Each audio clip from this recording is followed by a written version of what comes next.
in on this one. Let's take a question now from social media. Question. Before we move on, you want in on this issue?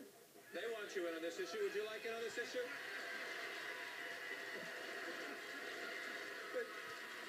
But John, once again, it's a medical subject, and I'm a doctor, you know.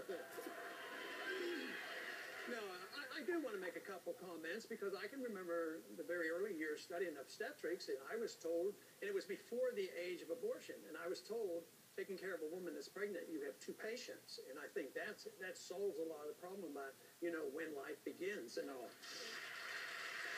But I also experienced a time later on in my training in the 1960s when the culture was changing. The Vietnam War was going on, the drugs were there, and pornography came in, and abortion became prevalent even though it was illegal.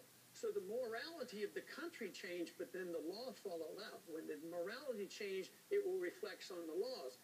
The law is very important. We should have these laws, but law will not correct the basic problem, and that's the morality of the people that we must do.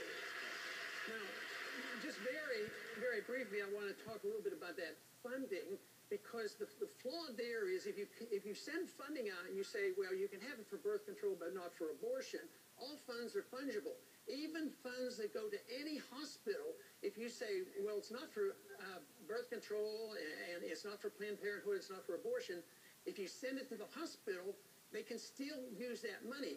This is an indictment of government-run medicine, because you never can sort that all out. You need the government out of that business, or you will always argue over who's paying what bills.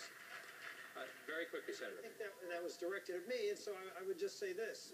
Congressman Paul has a national right-to-life voting record of 50%, which is pretty much what Harry Reid's national right-to-life voting record is. So to go out and say that, you know, you're someone who stands up for the right to life, you repeatedly vote against bills on a federal level to promote the right to life, and you say that this is an individual personal decision or state decision.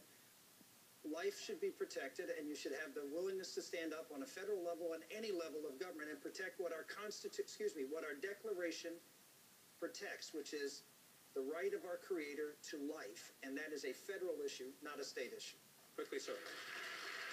Well, just for the record, I wasn't even thinking about you when I was giving my statement, so you are overly sensitive.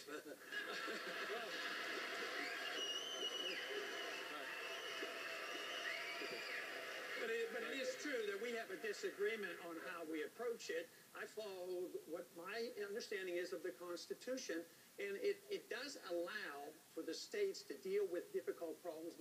Matter of fact, it allows the states to deal with almost all the problems if you look at it. It is not given, these powers aren't given to the Congress. I see abortion as a violent act. All other violence is handled by the states. Murder, burglary, violence, that's a state issue. So don't try to say that I'm less pro-life because I want to be particular about the way we do it and allow the states the prerogative.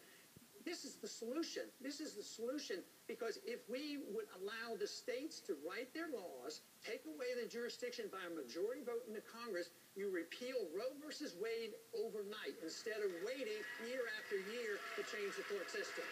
All right, we need to take one more break, gentlemen. Stand by. Less than 35 hours away now from the polls opening right here in South Carolina, a state that is crucial, often decisive in Republican presidential politics. Stay with us.